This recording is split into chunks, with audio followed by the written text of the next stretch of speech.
Hello there.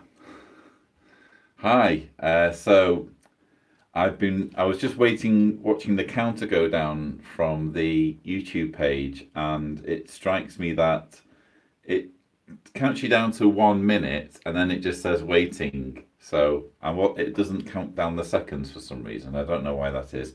Anyway, welcome to the Patreon monthly live stream, in which I get to answer any questions you may have, or hear any comments or feedback you may have about the channel and the work I'm doing. I'm at a little bit of a loss for material to get started with, to get underway with. Sorry, I'm noticing the spinning circle of doom as I'm watching this, so I might just wait for the stream to come back up. Maybe it's just my internet.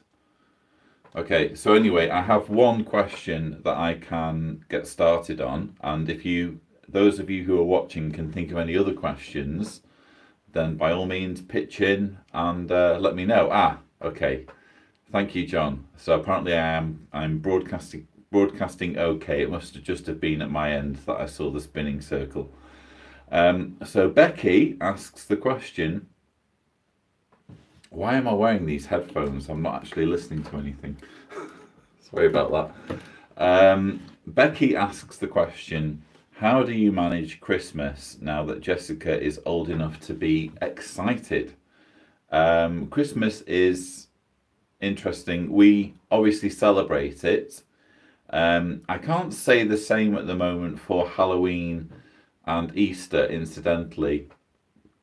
It's not so much that we're kind of boycotting it, it's just that it's difficult to get excited about those particular holidays, and basically we're just kind of taking our cue from Jessica. If Jessica gets to an age where she wants to celebrate Easter and Halloween, then by all means that's down to her. We're not going to stop her, but almost from the get-go Jessica's been very excited about celebrating Christmas, with minimal prompting from us. It just seems to be hardwired into children that they get excited about this snowy time of year when there's a big man who brings presents. That's another issue, by the way. We haven't told her about the whole Santa Claus thing. She seems to have come to that conclusion by herself, that Santa's the one who brings the presents. Anyway,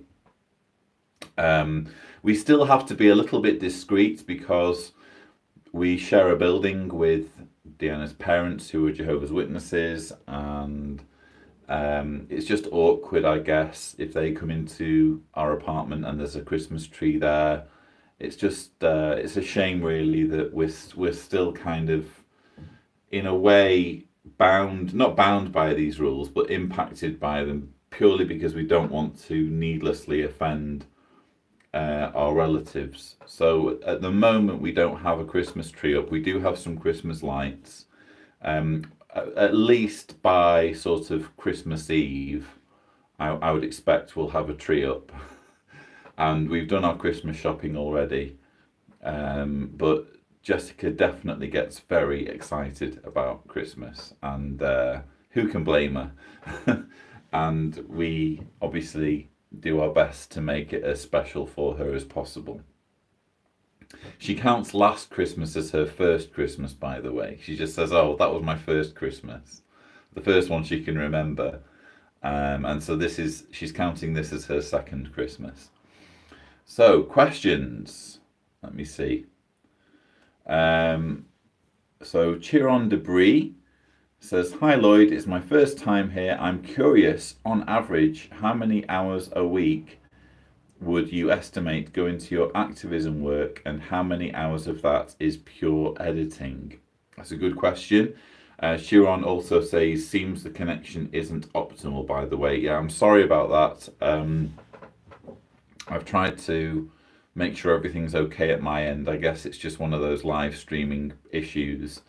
It's difficult to say in terms of hours. I'm basically full-time. I wake up in the morning and the first thing I do is check emails, check tweets, check Facebook, all of those things, and then I'll ease myself into my work. And depending on how much work there is, sometimes I might not get finished until quite late in the evening. So sometimes I'll work through to 8, 9, 10 o'clock. I have been known sometimes to work until maybe 1 or 2 o'clock in the morning if there's a video that needs to go out. I'll just leave it uploading so that when I wake up in the morning it's on YouTube.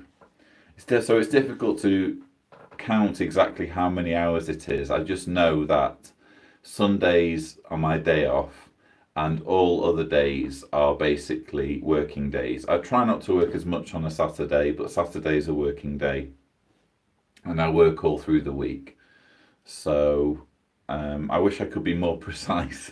I don't keep a record of what hours I work, but it's definitely a full-time job. And I think I've exhausted all the questions. So I noticed there are currently 9 of you watching. So if anyone has any questions to fire at me, here's one I think from John. Thank you, John. If anyone has any questions, then I would be, or even just comments, just things that you want to share with everyone. You know, we'll just treat it like a group conversation. That's also fine. John says, here's a question. You don't seem to moderate the comments on your YouTube channel much. Beth and I delete the most heinous comments, anything hate. Curious as to your viewpoint on comment moderation. Right, well, I do actually moderate them, believe it or not. I don't delete comments that are simply people disagreeing.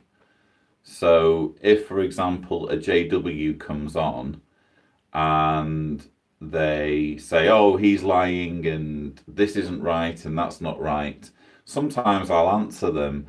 Other times I'll let other people answer the comment.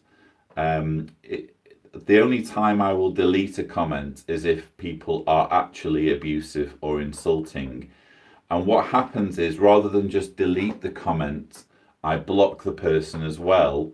And that has the effect of making it appear as though I'm not doing much moderation, when in fact the moderation has already been done, because there's a whole load of names on the blocked list of people who literally can't comment. Some people continue to try to comment, and I know this because YouTube is a little bit sloppy when it comes to the algorithms behind blocking. So sometimes it's possible for people who are blocked to still comment, and I find that intriguing. Some people are persistently trying to comment even though they know they're blocked, and even though they know that I'm going to delete their comment the minute I see their name appear. So it's quite funny, really.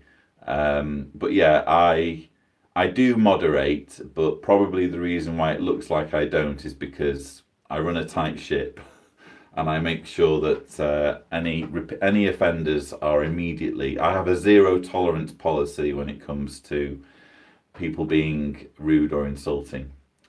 John also says, yeah, we don't delete comments that just disagree either, only if they are abusive. Okay, seems like we're on the same page. We've had to block a number of people too. John has John's wife, I think, John. John's wife is either studying or qualified as a mental health professional and has their own channel. So, John, I don't know whether you want to just mention the channel name in the comments so that people who are following this live stream can see what your wife's channel is and maybe check out the content. It maybe be nice to have your wife on the channel at some point to hear her insights as someone who's studying mental health. So yeah, it's nice to compare notes on that side of things. Becky says, my grandmother was at Bethel from 1939 up until she died in 1972. Wow, that's a long time. It seems like it is very different now.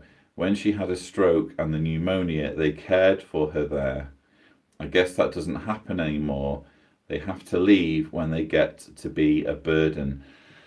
I don't know what the exact procedure is nowadays for caring for witnesses who have reached a certain age. I vaguely remember there being either a JW Broadcasting recently. Actually, I think it was a JW Broadcasting where they visited. It was like they visited the branch and they interviewed a number of the old timers, and they were quite clearly sort of in their 80s and 90s and receiving care. So probably it changes on a branch by branch basis, and I would imagine quite a bit of attention is given to seniority, because it often works that the longer you've been in Bethel, the more rights you have and the more privileges you have when you get older. So yeah, if they cared for your grandmother, it's quite likely that they'll care for others as well. But again, I don't know enough about the process for caring for older Bethelites. Lots of questions coming in now, so the cavalry has arrived. Thank you very much.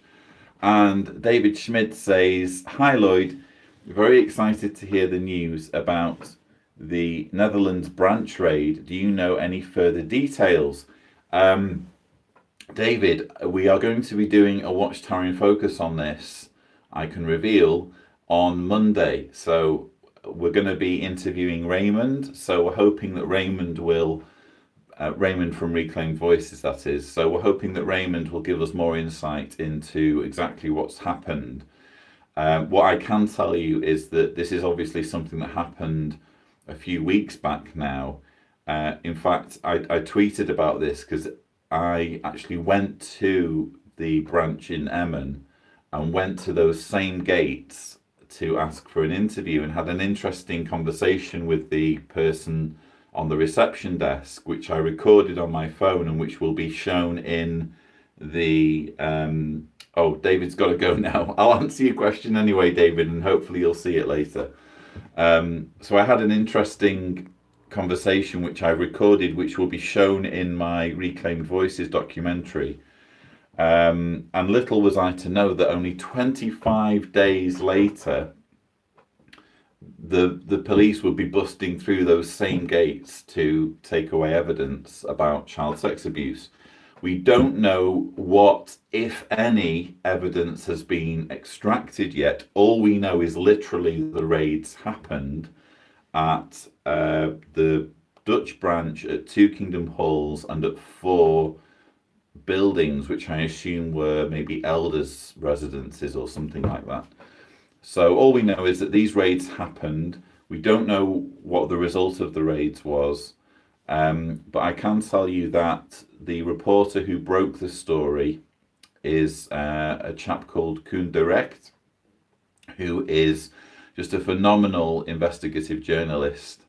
I had the privilege of interviewing him for the Reclaimed Voices documentary, and he's just such a sweet guy. And we only know about this because he did his digging and found out about one of the raids, and so he kept pursuing the story until he found out that they'd actually gone to the branch and raided the branch as well. So that's why we're now finding out about what happened. But again, I'm hoping we can know more details when we do the Watchtower in Focus episode on Monday. So David, when you come back, that's the answer to your question. David, bless him, is obviously in Australia, so I think the time zones have something to do with his hasty departure. John says she'll have her degree. This is John. Is it Ledger or Legger? John, you'll have to tell me. John, I'm going to say Ledger because it sounds like legend. John Ledger says she'll have her degree this spring. Channel is Stop the Shunning, no spaces. So there you go. If you want to support Leche, wow. Okay, so if you want to support John Leche's wife with her new channel, John Leche's wife is studying mental health and has some very interesting things to say about things like ostracism and that kind of thing. Please do check out Stop the Shunning and John will continue to be in touch about interviews. It's just crazy at the moment for me to plan interviews and squeeze them into my schedule, but I would like to explore that option. Becky says she being Becky's grandmother, started out playing the organ for the radio station. Well, a noble profession, the organ player's role. And actually, my grandmother was something of a pianist. My grandmother used to play the piano at the Kingdom Hall meetings before they had the sound system, the cassettes with the music on the cassettes. She used to actually play the piano at their Kingdom Hall in Tranmere. So your grandmother and my grandmother, it seems, had at least something in common, even though my grandmother wasn't in Bethel. D Gallon 1 says, hi Lloyd, what's your view of changes in JW activist activity? Seems that it is much more a thing to the general public with expanding popular news media coverage, but I am relatively new to the space. Yeah, I guess what you're saying is that there's been more focus on Jehovah's Witnesses in the media in general. I don't know whether the media is especially interested in what's going on with activists themselves, activists like me, that although there is some interest, predominantly it's to do with Jehovah's Witnesses, and especially the child sex abuse far and away is getting a lot of attention in the media. But this, I can tell you, is a fairly recent thing. I can remember first getting involved in activism in 2011, and I remember I had some involvement in a newspaper article that appeared in the Independent about the mentally diseased Watchtower magazine article that came out in the January 15, 2011 Watchtower, accusing apostates of being mentally diseased. I had some involvement in that, and I can remember ex-witnesses at the time telling me that it was unprecedented to get a story in a mainstream national newspaper talking about how abusive the organisation is. And since then, of course, it's been a fairly common thing for there to be like a big newspaper expose, and we're now getting obviously stuff like the Leah Remini Aftermath show, the W5 show in Canada, documentaries being made. So yeah, things are really ramping up, but quite frankly, so they should. You know, it's not before time. There really is a story here, and I think it's just the case that the penny is slowly dropping, and news organizations and journalists are realizing, well, there's a story here, and not just Jehovah's Witnesses, but cults more broadly. I think people are starting to realize that there's something really wrong going on. So yeah, good question though. Chiron Debris says, I'm wondering if anyone else here has this. I never enjoyed meetings, hated them in fact. But now that I'm awake, I find that I'd like to visit meetings to hear what's going on and hear what's new. Sharon, I don't think there's anything out of the ordinary there. I am obviously with my line of work now, I'm very interested in knowing what's going on in Kingdom Halls. And in fact, back in May when I was in LA to film for the Leah Remini Aftermath special, I took the opportunity to go to a Kingdom Hall as part of filming for the Truth About the Truth documentary, and it was a fascinating experience. Obviously, the material itself was quite triggering, and, you know, if I'm going to be honest, very boring in parts, but nevertheless, it was just interesting to be there as an awakened observer, just to kind of see some of the social interactions and just witness kind of what was happening, just to analyze things. So no, you're definitely not alone there, although I wouldn't imagine it's a high percentage of ex-witnesses who share our sick fascination with revisiting those situations. Maria T. Gomez says, thank you, John. I'll look for that name. I think talking to John Leger. Have I got that name correct? I'm trying to make sure I correctly pronounce people's names. The pronunciation, yeah, Leger, sorry. So I think Maria's referring to John Leger. I'll look for that name. Thank you, Lloyd, for asking him. So Maria Gomez says, you too, David. I'm just picking up on bits of conversations at this point. Becky says, I saw Stop the Shunning channel. It was very good. John Leche says, an interview would be great if you can work it in. Excellent. That's good to hear. I'm just trying to find a comment or John Leche says, I'm interested to know how much your first book impacted your activist career. There's a question. So, if I'm honest, it had a big impact on my activism career. In fact, it started, in a way, my activism career, because prior to the book being published, I think I might have had Patreon set up, but it was a very small thing. It wasn't really anything I paid much attention to. And I had a very small kind of ad revenue coming through from YouTube. But publishing the book, well, it was an achievement in itself because it was something I'd been working on for years that I'd finally managed to finish. So just from the point of view of overcoming a challenge and fulfilling like a life's achievement, basically, it was a huge deal for me. But it also meant that I finally had like a regular income coming through in the royalties from the book, which meant that I could go full time. But I happen to know that lots of opportunities that have come my way since publishing the book are probably due at least in some measure to the fact that I'm an author, the fact that, you know, there's a book out there that I've written about the subject of Jehovah's Witnesses. I think it's easier to kind of introduce someone as an author than simply introducing them as an activist, if that makes sense.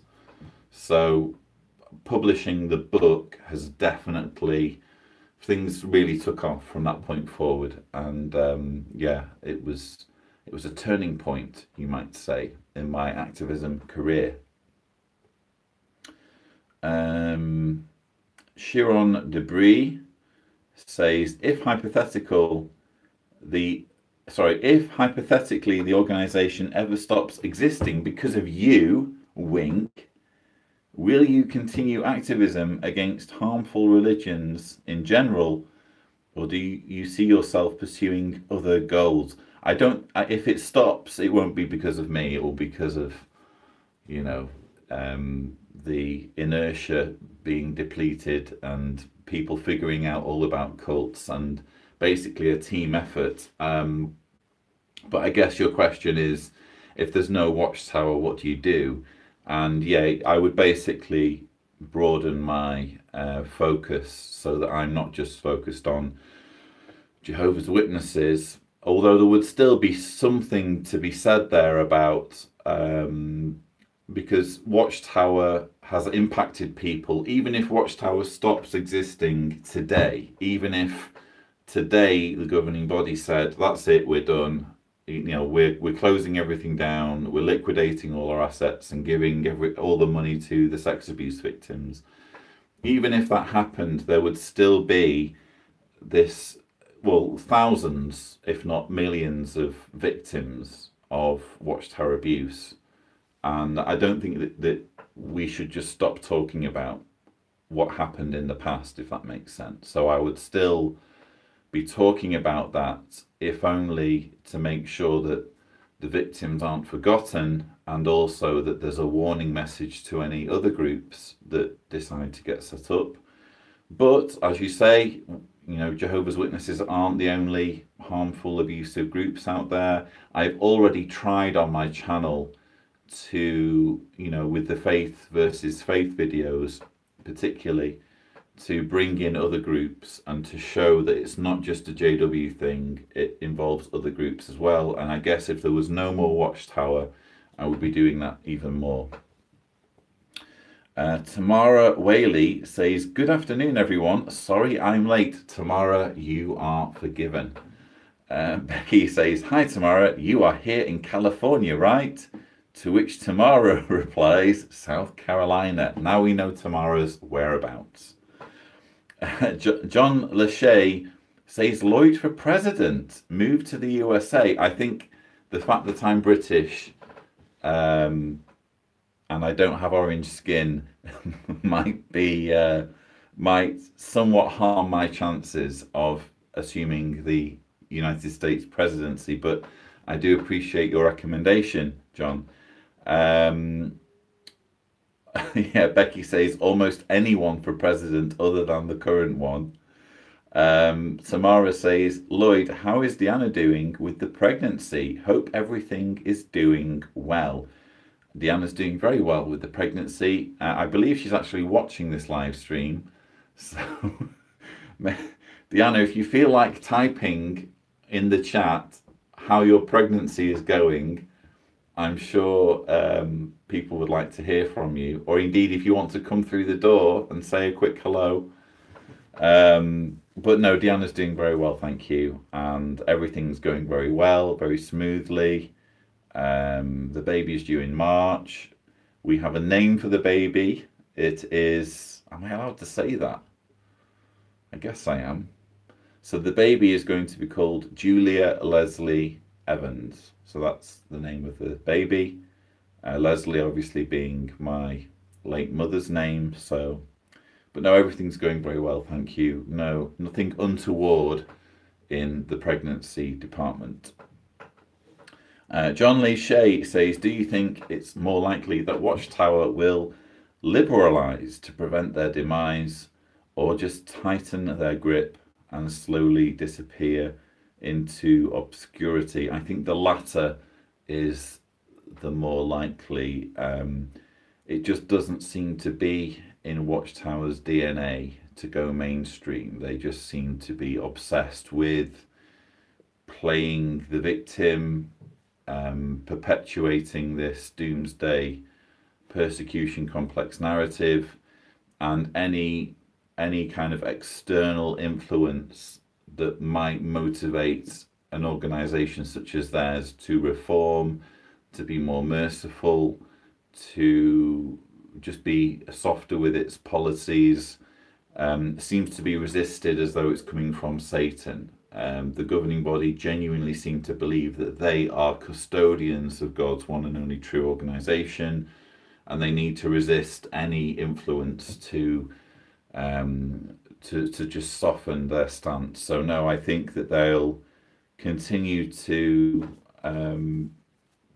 you know, basically to be harsh and cruel, and like you say, I think eventually it will force them into obscurity, because increasingly people are finding out about the truth about Jehovah's Witnesses, and it's not the easiest way to recruit people when an organization has a reputation as toxic as theirs. John Lachey says, that's a pretty name for the baby. Thank you, John. Tamara Whaley says, that's a beautiful name. Your mom would be proud, I'm sure. Thank you very much, Tamara. Maria T. Gomez says, Lloyd, what can someone do to help someone like you with your activism? I really appreciate your hard work. How can we help? Maria, the whole reason I'm doing this is because you already are helping through Patreon. I cannot express just how much what you are donating, whether it's $1 a month, $20 a month, $5 a month, it all does add up. It sounds like a cliche, I know, but it really does help. And it's basically allowed me to make this my full-time job. There was a time when this wasn't my full-time job and I was having to do other things to put bread on the table, and my activism work was just my hobby. And now that's no longer the case. Now I can jump in the car and drive for 2 days to the Netherlands and spend a week in the Netherlands filming a documentary, and it's all being paid for by Patreon. So you guys are already profoundly supporting my work. I guess if you're looking for other ways, I mean, sure, you can share material on Twitter, you can make videos, you can share things on Facebook. Just make sure that the information's getting circulated. There's lots of practical things that you can do, but just by being here as a patron, you are helping enormously. So thank you, Maria, and thank you to all of you. John Lachey says, what are your thoughts on the Reddit XJW subreddit? I imagine you're too busy to take an active part there, but I found it very useful, if not somewhat immature at times. I actually really like the XJW subreddit. I am not on there as much as I would perhaps like to be, just because I'm so busy. I try to stick my head around the door from time to time, because I find that, I mean, before I was keeping an eye on the XJW subreddit, I was kind of keeping one eye on what was happening on other forums. And it just feels like now people are shifting away from the forums way of doing things, which is kind of like the old school way of being an XJW. And they're kind of increasingly now on social media. And Reddit is like a nice halfway point between social media and the forum format, where people still basically get to indulge in a forum, but it's more social media, I guess. And so yeah, I really like Reddit. I enjoyed the AMA that I did last month. Had some fantastic questions. I was bracing myself for there to be maybe one or two unpleasant characters, shall we say, bombarding me with you know, unpleasant things, but actually no one did. I think there was only one comment that I just ignored, but there were hundreds of people who were following the thread and were asking me questions, and they were really good questions, and I had a fantastic time. So I've got kind of a soft spot for the XJW subreddits, and yeah, I try and point people in that direction, because I think it's a good way of just taking your first few baby steps as an XJW before setting up a Facebook profile or like a Twitter handle. It just allows you to just interact with other XJWs in total anonymity, without showing your face, without showing any personal information. So yeah, I am a fan of the XJW subreddit. Becky says, what will happen if you are no longer able to use Watchtower snippets on YouTube? What do you think you would do in that case? Becky, I'm trying not to think about it, because that would well, not every video that I make needs snippets. Sometimes I just make a short video just to answer a particular argument that Jehovah's Witnesses make, or I might just make a video to get something off my chest. So not every video has Watchtower's copyrighted material in it. When I do use Watchtower's copyrighted material, it's always in a way that honours the fair use provisions of copyright law. But I think what you're referring to is Article 13, which is being considered and written and drafted and all sorts by the European Parliament. And it's very concerning, quite frankly, the potential that this legislation has to affect my work. And I mean, presumably, if it all came into effect, there would be some kind of implementation period during which I could make alternative arrangements and maybe move the channel to another country, just so that the material stays intact. I mean, as I understand it, if I were to do that, if I were to move the channel to, let's say, Australia or America, away from the European Union, there would still be damage because people in the European Union would not be able to view the material. So there is still, whichever way things happen, if Article 13 comes into force, it has the potential to do some serious harm. But all I can do is ask, as I have been doing, ask people to who are in Europe to approach their MEPs and plead with them not to support this legislation.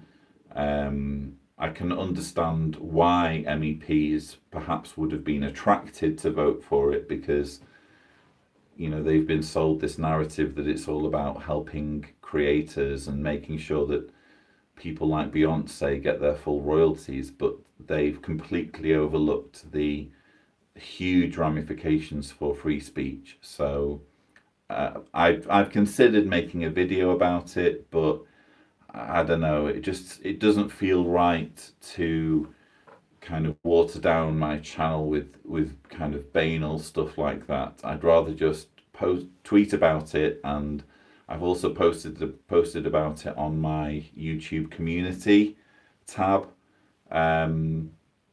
And for now, I feel like I've at least done something. And I've also written to my MEPs about it. So I feel like I've done something about it, but I guess we'll just have to wait and see. I'm going to take a little drink because my mouth's getting dry. Sorry, everyone.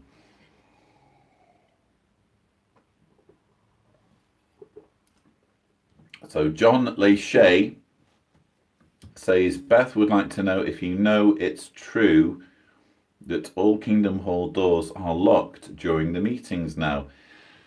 I don't know. I've heard of that, and it certainly seemed actually it didn't seem, it was the case that when I went to the meeting in LA back in May, they did lock their Kingdom Hall, their front door, because I went out to get some fresh air at one point and had to knock for them to let me in. But I don't know. I haven't seen, for example, a letter from Watchtower. It's possible that there was a letter from Watchtower telling Kingdom Halls to do this, but I've just not seen it. So, yeah, I can't really talk too much about it. But yeah, it's interesting how security conscious Kingdom Halls are nowadays. Probably rightly so, because you do have individuals who unfortunately seek to take their frustrations out on ordinary Jehovah's Witnesses who don't have any power to do anything about the policies. So I can kind of understand Watchtower doing that, if I'm honest. Chiron Debris say, and this is my last question, by the way, if anyone has anything else to ask me. Chiron Debris says, is there any chance we, or maybe Nathan Quarry, can get you on the Joe Rogan podcast? Joe had Leah on in the past, so he seems pretty interested in cults. You guys would probably get along. I'd love to do the Joe Rogan podcast, but I do get the impression that, first of all, they decide who goes on. They don't respond to loads of people saying, oh, you should interview him, you should interview her. They decide who goes on. So I have to wait for the call from them. I don't think I can canvass to be on the Joe Rogan podcast. But if there was an opportunity to go on, I would be all for it. I think it's a wonderful... Well, I enjoy the show. I enjoy Joe's style of interviewing. And I would consider it another opportunity, as with Leah's show. I'd consider it another opportunity to get the message out to a bigger audience. So we shall see, I suppose. John Lachey says, what are your thoughts on Watchtower in Quebec and Vancouver reading the letter about how publishers should deal with the pending class action lawsuits there? John, you have me at a disadvantage because I'm not too familiar with... I know obviously about the class action lawsuit. I've heard something about publishers having some kind of letter read out, but I'm not familiar with the contents of the letter, I'm afraid. So you have me at a slight disadvantage there. But if anyone has any kind of information to pass on, as in here's the letter that was read out, then I will definitely appreciate the opportunity to take a look at it. And Tamara Whaley says, I just watched the video you shared on Patreon titled From the Inside with Anders Agger. It's brilliant, isn't it? Brilliant video. I was amazed how he was allowed on the inside like that. Any chance of you interviewing him? That's a good question. Assuming he speaks English. I mean, most people in Scandinavia seem to speak English. But assuming he speaks English, I'd be fascinated to interview him. I really, really liked From the Inside. In fact, I think now that I've shared it with Benino Anderson, did a fantastic job, by the way, of subtitling it so that we could watch it to begin with and understood what's being said. So I was really grateful to him for allowing me to share it with everyone, with all the patrons.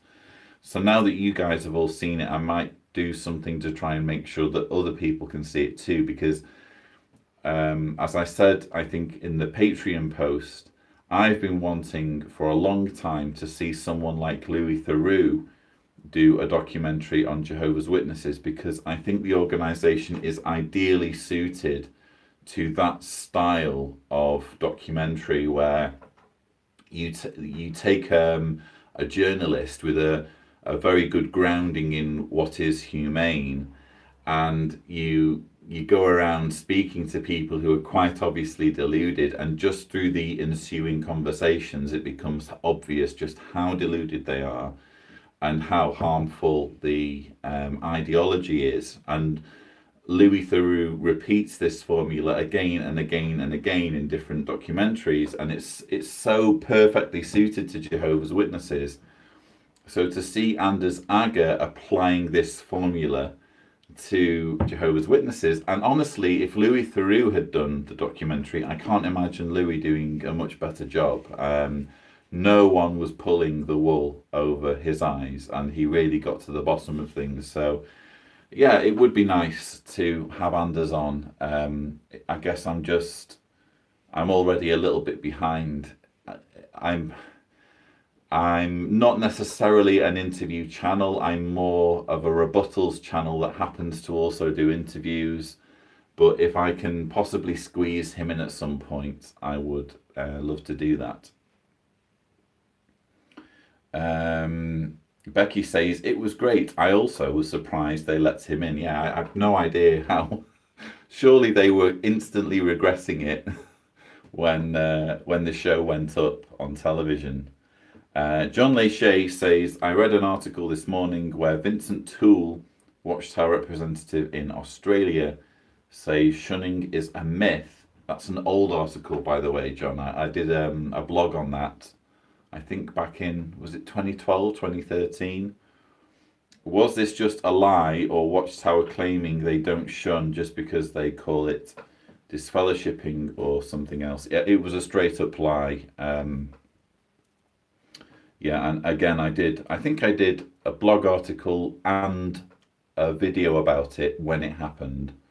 But yeah, it was just a straight up lie, I'm afraid, about shunning, claiming that it's a myth, which it quite clearly isn't. And John also says, also any idea on how property rich, cash poor the Watchtower is? I know they're valued at 1.5 billion, but that's not cash. I'm wondering how the lawsuits are affecting them in real numbers. Well, only Watchtower will know that. And we've made that the focus of at least one Watchtower in Focus episode called Dedicated Funds, where we had some insight into the liquidity of the organisation, or lack thereof, and the fact that they were, in at least 1 year, they'd completely exhausted their what's the word? My brain's completely failing me. They'd completely exhausted the emergency funds that they'd allocated for if anything went amiss or awry, and we did some maths based on that. But we've no idea what the situation is right now. But we can say that at least a year or so ago, things were very dire around the time that, particularly around the time that Stephen Lett did that cry for help. They really didn't get a very good response to that. So yeah, it's interesting.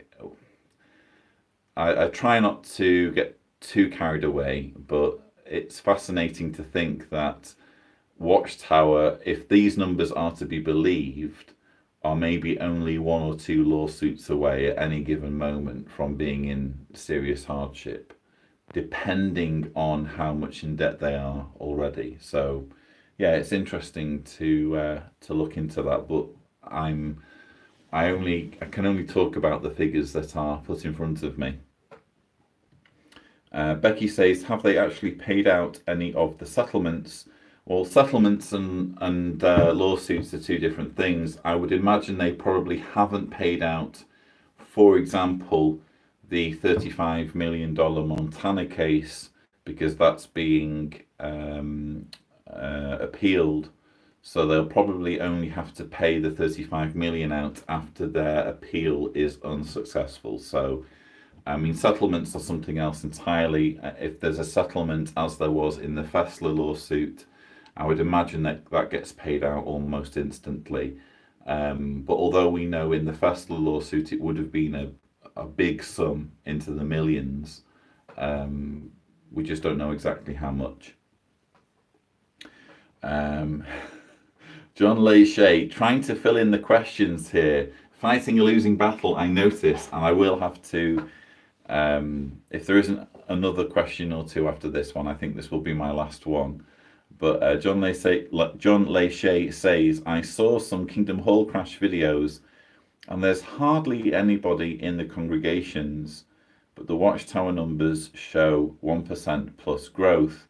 Wondering if they're just lying about that too. It's possible, but I think that the 1%, I think it's 1.4, I could be wrong. The 1.4% is a global growth. So you have to remember that in some countries, particularly in parts of the developing world where there isn't internet, there will be reasonable growth.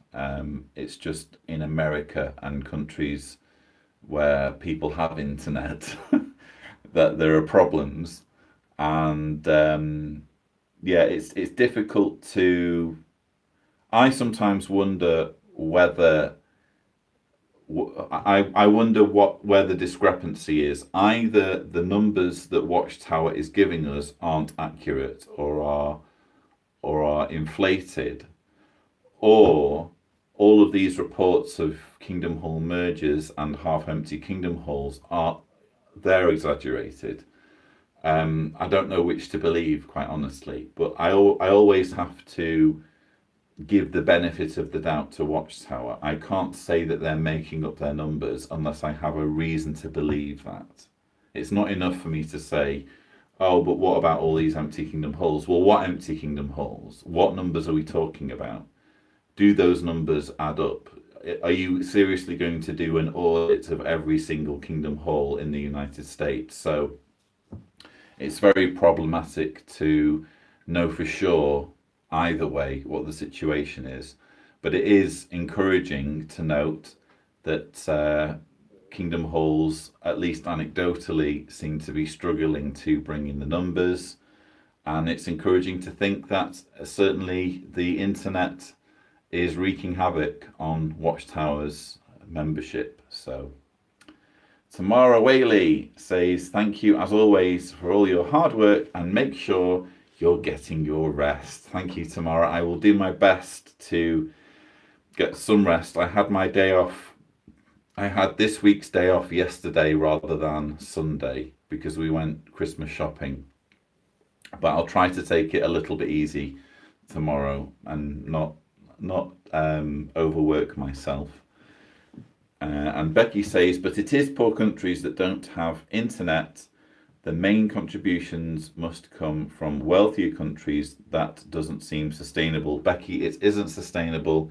That's one of the problems, or probably the problem the Watchtower faces, is that the country where the money is struggling with to retain its members, and in addition to struggling to pay for themselves, they're having to take the money from these wealthy countries where people have internet and where the society is struggling to help sustain the growing numbers in poorer countries where people can't afford to donate. So there's a huge imbalance there, and that's been the case for some time now. And John Lachey says, yes, thank you so much for making yourself available to answer questions. Very insightful. Well, I do hope so, John, because these have been very good questions. You guys have really kept me on my toes on a Saturday evening here in Croatia with some excellent questions, and I can't thank you enough. Maria T. Gomez says, Lloyd, again, thank you so much for everything you do. Stay in good health.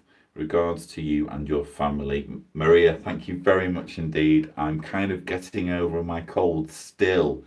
This seems to be like an epic kind of flu-y cold thing that just refuses to die, but it is finally leaving me. So, but no, we're doing very well, thank you. And thank you so much for the love and support. Chiron Debris says, thanks for the live stream, Lloyd. Enjoyed my first time here. So Chiron's a newbie. So welcome, Chiron.